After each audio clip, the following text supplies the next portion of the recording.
Inet veteran yang pedih. Malaysia mengatasi Indonesia dalam infrastruktur.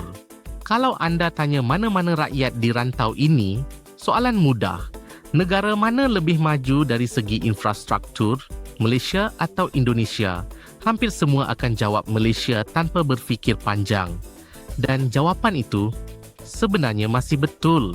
Tapi persoalannya sekarang bukan lagi siapa lebih baik hari ini. Persoalan sebenar ialah, sampai bila? 5 atau 10 tahun lalu, jurang ini sangat jelas. Malaysia berada di hadapan dalam hampir semua aspek. Jalan raya lebih baik, sistem rel lebih matang, lapangan terbang bertaraf dunia dan akses kepada kemudahan asas yang hampir menyeluruh. Indonesia pula dilihat sebagai negara yang masih mengejar. Itu realitinya dulu. Tetapi sekarang kita berada pada tahun 2026 dan realitinya semakin kompleks. Ya, Malaysia dinyata masih mengatasi Indonesia dalam banyak aspek penting. Tapi pada masa yang sama, sesuatu sedang berlaku di bawah permukaan. Sesuatu yang ramai rakyat Malaysia langsung tidak sedar. Dan jika kita terus abaikan, kelebihan itu mungkin tidak akan kekal lama. Sebelum kita pergi lebih jauh, saya nak minta satu perkara. Seorang kawan saya pernah cakap, topik macam ini takkan tarik perhatian. Katanya, siapa nak tengok video tentang infrastruktur? Tak menarik, tak viral. Tapi cuba fikir sejenak. Infrastruktur menentukan bagaimana anda hidup setiap hari. Berapa lama anda terperangkap dalam kesesakan? Seberapa cepat anda boleh bergerak? Bagaimana anda bayar makanan? Seberapa stabil internet anda? Ini bukan topik kecil. Ini asas kehidupan moden. Jadi kalau anda percaya benda ini penting, tekan subscribe sekarang. Jom kita buktikan cerita ini memang patut dikongsi. Sekarang, kita kena jujur dengan satu perkara. Kenapa ramai masih percaya Malaysia jauh di hadapan tanpa persoalan? Ada beberapa sebab yang sangat logik. Pertama, pengalaman peribadi yang terhad. Kebanyakan rakyat Malaysia yang pernah ke Indonesia pergi ke Bali. Bali cantik, Bali popular. Tapi Bali bukan cerminan sebenar infrastruktur moden Indonesia. Anda nampak pantai, sawah, jalan kecil. Anda tidak nampak sistem MRT Jakarta. Tidak nampak rangkaian bas Transjakarta. Tidak nampak skala pembangunan di bandar-bandar besar. Jadi persepsi kita terbentuk dari tempat yang salah. Kedua, liputan media. Berita tentang pembangunan besar di Indonesia jarang dibincangkan secara konsisten. Mungkin sekali-sekala kita dengar tentang projek besar, tapi tidak cukup untuk membina gambaran menyeluruh. Akhirnya, ramai tidak sedar betapa pantas perubahan sedang berlaku. Ketiga, bias semula jadi manusia. Bila kita percaya negara kita lebih maju, kita cenderung untuk kekalkan kepercayaan itu. Kita abaikan maklumat yang bercanggah. Ini bukan salah sesiapa, ini sifat manusia. Tapi kesannya, persepsi kita boleh ketinggalan dari realiti. Jadi saya nak tanya anda satu soalan jujur. Bila kali terakhir anda benar-benar melihat perkembangan bandar besar di Indonesia selain destinasi pelancongan? Kalau jawapannya lebih daripada 5 tahun atau mungkin tak pernah, besar kemungkinan persepsi anda sudah lapuk. Tinggalkan komen, saya nak tahu jawapan anda. Sekarang, kita mula dengan bahagian yang paling penting untuk keadilan. Di mana Malaysia masih mengatasi Indonesia? Pertama, kematangan rangkaian rel bandar. Kuala Lumpur mempunyai sistem MRT, LRT, monorail dan komuter yang telah dibina dan diperbaiki selama bertahun-tahun. Rangkaian ini luas, stabil dan sudah menjadi sebahagian daripada kehidupan harian. Walaupun ada kelemahan, secara keseluruhan ia matang. Indonesia baru memulakan MRT Jakarta pada tahun 2019.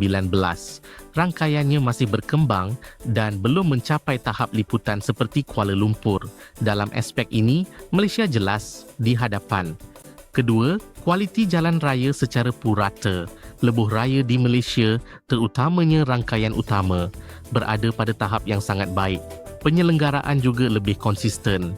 Di Indonesia, walaupun lebuh raya baru sangat moden, kualiti jalan secara keseluruhan masih tidak sekata, terutama di kawasan luar bandar dan pulau terpencil. Ini memberikan kelebihan kepada Malaysia dari segi pengalaman perjalanan harian. Ketiga, infrastruktur asas. Bekalan air bersih dan elektrik di Malaysia hampir mencapai tahap universal. Ini satu pencapaian besar. Indonesia masih berdepan cabaran besar kerana geografinya yang luas dan berpecah kepada ribuan pulau. Ada kawasan yang masih belum mempunyai akses yang stabil. Dalam hal ini, Malaysia jauh lebih konsisten. Keempat, lapangan terbang. Malaysia mempunyai salah satu hub penerbangan terbaik di rantau ini. Pengalaman penumpang, kecekapan operasi dan sambungan antarabangsa semuanya berada pada tahap tinggi.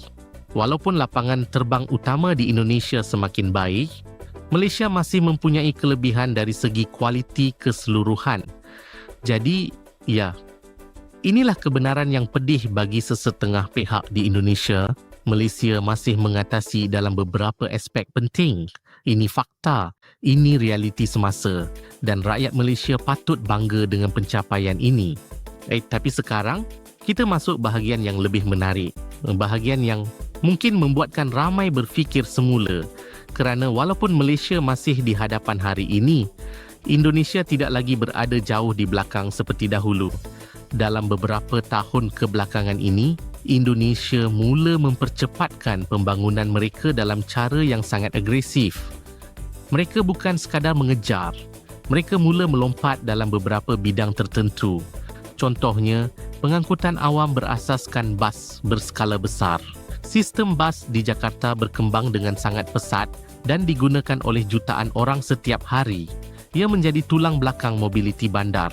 Malaysia ada sistem bas yang baik, tapi dari segi skala dan penggunaan, masih ada ruang untuk ditambah baik. Kemudian, pembayaran digital. Di Indonesia, penggunaan pembayaran tanpa tunai berkembang dengan sangat meluas, termasuk dalam kalangan peniaga kecil. Dari restoran besar hingga gerai tepi jalan, semuanya menerima pembayaran digital. Malaysia juga berkembang dalam bidang ini, tapi kadar penembusan di peringkat akar umbi masih belum setanding. Integrasi pengangkutan juga semakin menjadi fokus di Indonesia. Mereka bergerak ke arah sistem yang lebih menyeluruh, di mana pengguna boleh merancang perjalanan dan membuat pembayaran dalam satu ekosistem. Malaysia masih dalam proses memperbaiki integrasi antara pelbagai mod. Dan sekarang, saya nak sentuh satu perkara besar. Sesuatu yang benar-benar menunjukkan arah masa depan. Indonesia sedang membina sebuah ibu kota baru dari kosong. Sebuah bandar yang dirancang untuk masa depan. Bandar pintar, penggunaan tenaga boleh diperbaharui dan reka bentuk yang berfokus kepada kelestarian. Skala projek ini sangat besar. Ia bukan sekadar pembangunan bandar. Ia adalah simbol cita-cita nasional. Malaysia pernah melakukan sesuatu yang hebat dengan pembinaan Putrajaya. Tapi projek baru pada skala seperti ini, buat masa ini tidak kelihatan. Dan di sinilah kita sampai kepada aspek yang paling penting. Bukan siapa lebih baik hari ini, tetapi siapa bergerak lebih pantas ke hadapan. Momentum. Indonesia sedang melaksanakan pelbagai projek besar secara serentak. Mereka melabur dalam pengangkutan, teknologi, tenaga dan pembangunan bandar. Setiap projek ini mungkin tidak sempurna, tapi bersama-sama ia mencipta satu gelombang perubahan. Malaysia pula masih kukuh dengan asas yang telah dibina. Tapi persoalannya, adakah kita bergerak sepantas yang diperlukan untuk kekal di hadapan? Kerana dalam dunia pembangunan, siapa yang berhenti bergerak akan dipintas. Hari ini, Kuala Lumpur mungkin masih mempunyai kelebihan berbanding Jakarta dalam banyak aspek. Tapi jika satu negara terus membina dan satu lagi bergerak lebih perlahan, jurang itu akan berubah. Bukan persoalan jika, tapi bila. Jadi mari kita rumuskan dengan jelas. Malaysia masih mengatasi Indonesia dalam kematangan sistem rel, kualiti jalan raya, infrastruktur asas dan lapangan terbang. Ini adalah kekuatan sebenar yang tidak boleh dinafikan. Indonesia pula sedang mengejar dengan pantas dalam pengangkutan bandar, pembayaran digital, integrasi sistem dan pembangunan berskala besar yang berorientasikan masa depan. Dan yang paling penting, momentum kini semakin memihak kepada Indonesia. Jadi kebenaran yang pedih ini bukan sekadar tentang siapa lebih baik. Ia tentang hakikat bahawa kelebihan hari ini tidak menjamin kelebihan esok. Sekarang saya nak tanya anda, selepas melihat semua ini, adakah pandangan anda berubah? Adakah anda masih yakin Malaysia akan terus mengatasi Indonesia dalam 10 atau 20 tahun akan datang? Dan kalau tidak, apa satu perkara yang anda rasa Malaysia perlu lakukan sekarang untuk kekal di hadapan? Saya benar-benar nak baca pandangan anda. Tinggalkan komen di bawah. Kalau video ini membuka perspektif baru untuk anda, tekan butang suka dan subscribe. Kita akan terus bincangkan realiti yang membentuk masa depan kita, bukan sekadar apa yang kita mahu percaya. Dan ingat, infrastruktur bukan sekadar jalan dan bangunan. Ia adalah cerminan arah sesebuah negara.